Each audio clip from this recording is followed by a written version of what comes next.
Assalamualaikum warahmatullahi wabarakatuh. Video berikut merupakan tugas besar wawasan teknologi dan lingkungan. Anggota kelompok adalah Gusti Gali Pandita, Gozi Ramadan, Ivan Julius, Muhammad Ilyasin, Radian Bayu Wicaksono, dan juga Tegar Argo Kartiko. Judul yang kami angkat adalah dampak pembuangan tailing PT Aman Mineral Nusa Tenggara di Teluk Senunu.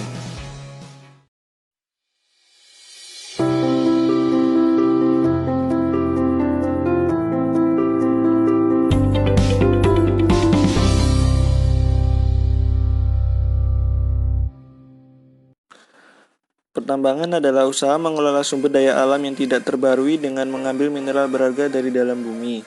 Karena sifat alamiahnya yang merubah bentang alam, ekosistem, dan berpotensi merusak lingkungan, salah satu perusahaan yang menjalani core bisnis ini adalah PT Aman Mineral Nusa Tenggara yang berlokasi di Tambang Batu Hijau, Pulau Sumbawa, Nusa Tenggara Barat, Indonesia. Kegiatan usaha PT Aman Mineral sendiri bergerak di sektor penambangan dan pengelolaan tembaga, pasir, emas, perak, dan mineral lainnya yang diproses melalui beberapa tahapan sehingga dapat menghasilkan konsentrat dan juga limbah tailing. Tailing sendiri merupakan limbah yang dihasilkan dari proses penggerusan batuan tambang ore yang mengandung biji mineral untuk diambil logam berharganya.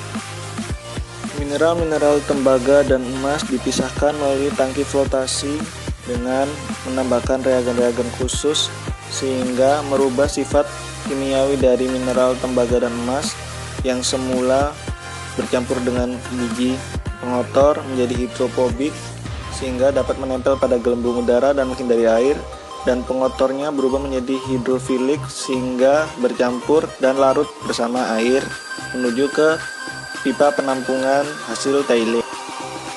Konsep sustainable development bertujuan penting untuk mencegah kerugian ekonomi, sosial, dan lingkungan yang diakibatkan oleh limbah atau tailing. Gelembung udara dipisahkan dalam tangki diaerasi sebelum menuju ke pipa tailing. Tailing dilepaskan secara gravitasi melalui pipa sepanjang 9 km menuju ke laut, di mana kedalamannya 120 meter di bawah permukaan air laut. Dari pabrik pengolahan inilah tailing dialirkan menuju ke laut melalui pipa sepanjang 6 km.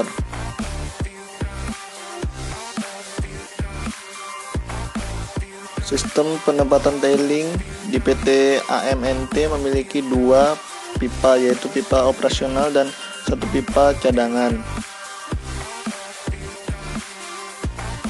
Pipa yang digunakan untuk mengalirkan tailing di bawah laut menggunakan material jenis HDPE yang diberikan pemberat beton sehingga pipa stabil di bawah laut. Tahun 2016, tailing dari Aman Mineral telah sesuai dengan parameter fisik dan parameter kimia. Adapun dampak terbesar dari tailing ini adalah berada di lokasi paling akhir pembuangan tailing, yaitu di Ngarai Senunu, di mana banyak sekali tailing yang masih memiliki massa jenis ringan yang dapat mengapung dan menyebabkan water quality dan parameter utama lainnya tersuspensi dan menyebabkan keruh. Inilah yang menyebabkan tercemarnya ekosistem biota di sekitar Teluk Senunu. Meskipun tailing telah sesuai dengan parameter fisik dan parameter kimia, akan tetapi masih ada variabel lain yang harus diperhatikan seperti water quality dan ekosistem. Parameter utama yang dianalisa juga adalah padatan tersuspensi, suhu, dan juga konsentrasi logam terlarut arsen. Kurva ini menunjukkan konsentrasi logam terlarut arsen di zona A tidak melewati standar yang ditetapkan oleh Kementerian Lingkungan Hidup. Akan tetapi pada kurva perbandingan tersuspensi dilihat bahwa pada stasiun 15 memiliki nilai padatan tersuspensi yang melebihi nilai baku mutu air laut. Hal ini disebabkan karena pipa pembuangan tailing yang sangat dekat dengan stasiun 15 sehingga menyebabkan water quality menjadi keruh dan menjadi tersuspensi. Selain parameter-parameter tercemar antara lain yaitu tingkat kekeruhan, padatan tersuspensi, dan kandungan logam terlarut arsen, Kualitas air laut yang paling tercemar juga disebabkan oleh variabel yang kedua, yaitu adalah ekosistem.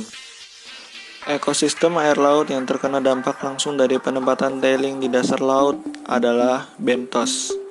Bentos merupakan hewan dan tumbuh-tumbuhan yang hidup di atas atau di bawah dasar laut pada wilayah yang disebut dengan zona bentik atau bentic zone.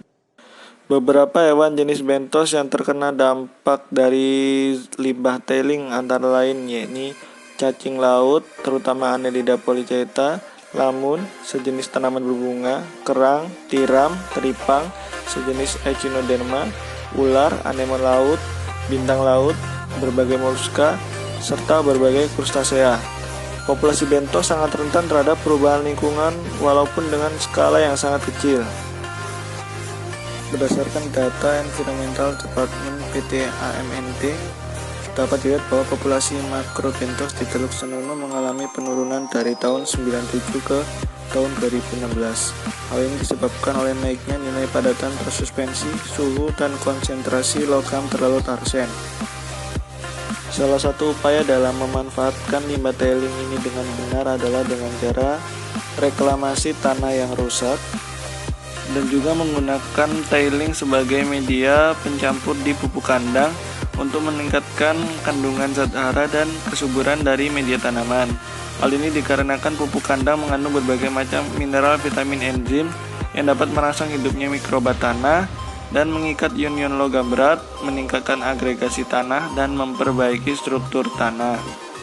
Demikian isi video, kurang lebihnya mohon maaf. Assalamualaikum warahmatullahi wabarakatuh.